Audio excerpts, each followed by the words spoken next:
On the Facebook Messenger app, you can now unsend sent messages in case you make a mistake.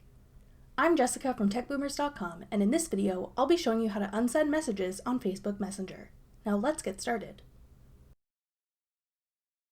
Open Facebook Messenger and go to the conversation you need to unsend a message from. Tap and hold on the message you'd like to unsend. At the bottom of your screen, select Remove.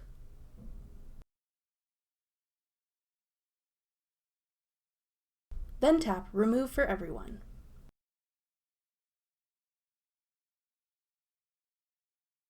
To confirm, tap Remove in the window that appears. Once you've removed a message, it will be replaced by text that says you removed a message. This text will also be visible to everyone in the chat, even though your message has been permanently deleted. That's all it takes to unsend a message on Facebook Messenger. Thanks for watching.